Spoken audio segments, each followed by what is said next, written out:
Since the bright and chilly day of January 14th, 2008, United has been operating their Boeing 737-900ERs as a major narrow-body utility, originating under the Continental Airlines name. Today we step on board United's second generation of their modern-day hard product that ultimately took United out of the IFE race and changed the United domestic product for the worse.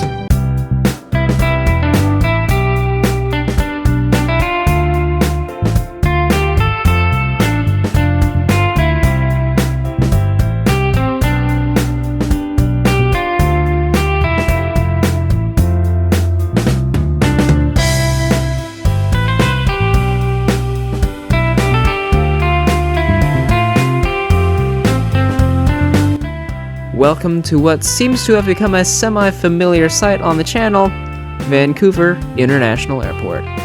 Today I am headed off to one of the largest cities in the USA, in United's aging but fairly well-maintained post-merger economy cabin. Today's flight to Los Angeles is operated by none other than N63899, a Boeing 737-900ER delivered fresh and new to United themselves back near Christmas of 2016. 2016 seems to always be remembered as a good year, at least for people of my generation who are only just kids, so maybe just those good times inspired something on this aircraft today. Spoiler alert, they didn't. But nonetheless, let's go ahead and waddle on over to my seat, of which will be my home for the next 2 hours and 27 minutes.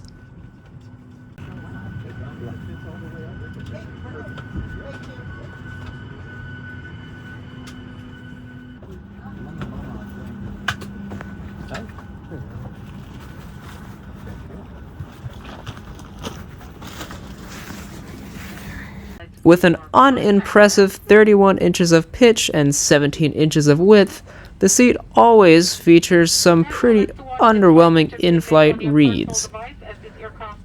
The seat also comes with a standard 2 inches of recline, of which I decided to demonstrate for you.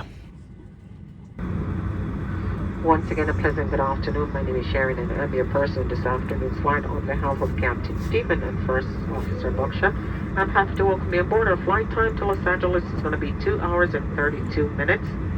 Thank you, Mileage Plus members, for your loyalty and all our customers for choosing to fly with us. Our entire United team is here to make sure you have a great flight. While service is our passion, safety is our top priority. Please take a minute and pay attention to the following safety demo. Even if you're a frequent flyer, as each aircraft type is different. For nearly 100 years, United has been flying further and further to help people get from place to place every single day. And for almost the same amount of time, I've been showing the internet what it's like to fly on United for about the last 4 years. That being said, obviously United and I have a secret of longevity, and because of that, you need to like and subscribe to pay your dues. That didn't really make any sense, but I can't be the first guy on YouTube asking for likes and subscribes, so just do it so we can get along. And in case you want to follow me even more, I've also got Instagram, which there will be a link down in the description below.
As you might expect, YVR to LAX is quite the popular route, being flown by 5 airlines as of November 2025. Those airlines include United, American, Air Canada, Flair, and WestJet.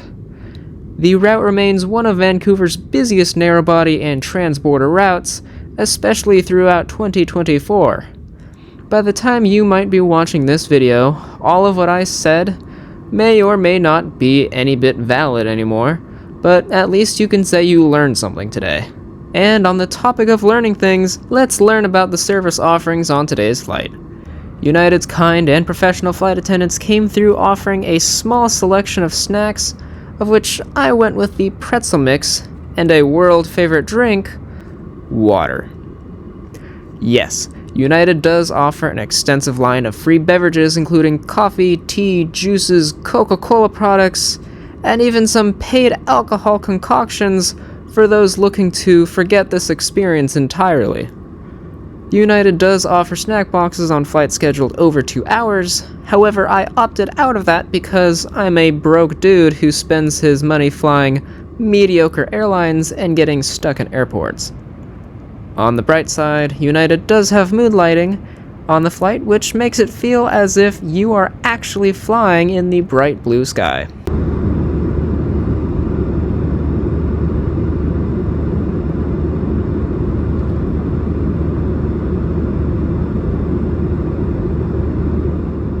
It's not a surprise that even the sun didn't want to stick around to enjoy the flight today, as there really isn't much to do. United does offer bring your own device entertainment, which enables access to shows and movies on your phone, tablet, or laptop, but that's really about it. The Wi-Fi available on today's flight was $8, which was not outrageous, but once I experienced free Wi-Fi on JetBlue and Delta, I never went back to paying for it. United does plan to install Starlink Wi-Fi to its entire fleet, which will put an end to this madness. All in all though, there is no seatback screen, and whether watching a movie on your phone versus an IFE makes a difference to you, the pain and suffering of looking at reading materials that I've already read is becoming unbearable.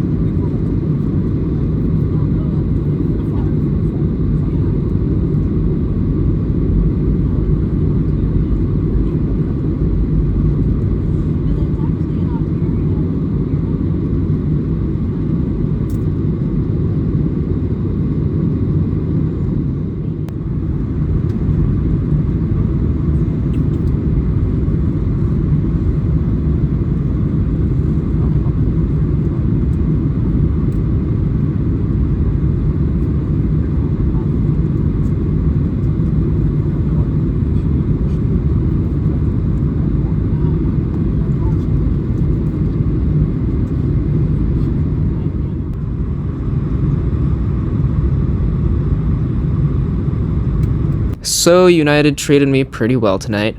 As much as I love to complain, the flight really was just fine. I do firmly believe that United's newly strengthened consistency with their most recent retrofit will boost them to a new high in their 100-year history.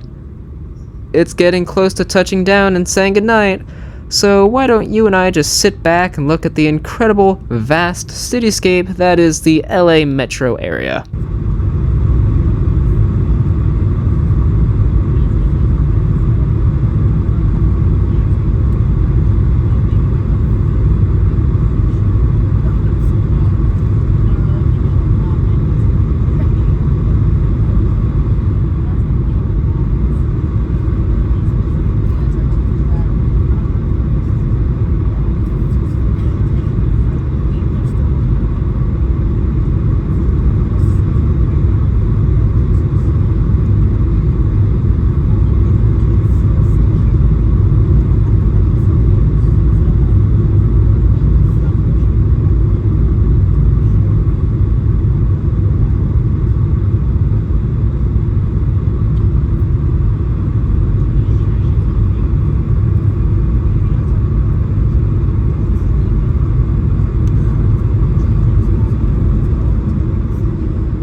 Welcome to Los Angeles, where the local time is 5:42 p.m. We will be taxiing for a few more minutes, so please stay comfortable seated until we are parked at the gate and the captain turn off the seatbelt sign. You may continue to use and charge your phones and tablets. If you're sitting in an exit row, please refrain from plugging in your devices into the outlets.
Welcome to the global city that lacks a legitimately global airport. It's Los Angeles, California. My flight today was uneventful, and I honestly do not have much good or bad to say about it. For a full-service product, this specific flight was no better or worse than the likes of American Airlines, and Delta definitely outranks this product. I will give kudos to United for keeping the cabin relatively clean and maintained, for it never being retrofitted or updated in any way in nearly 10 years. The service and experience tonight was satisfactory, and I think this flight deserves a solid 7.5 out of 10.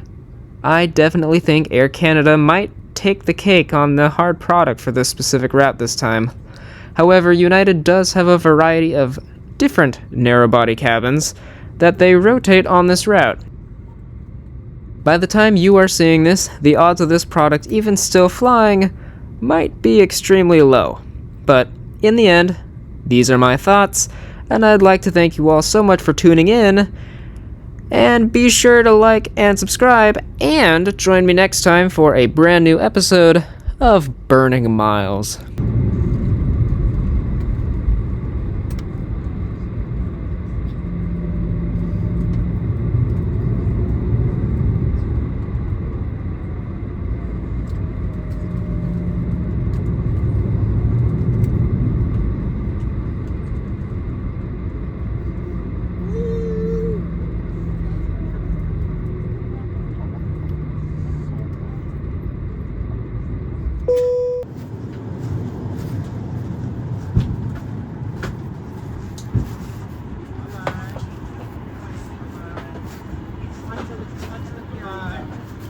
Once appearing done.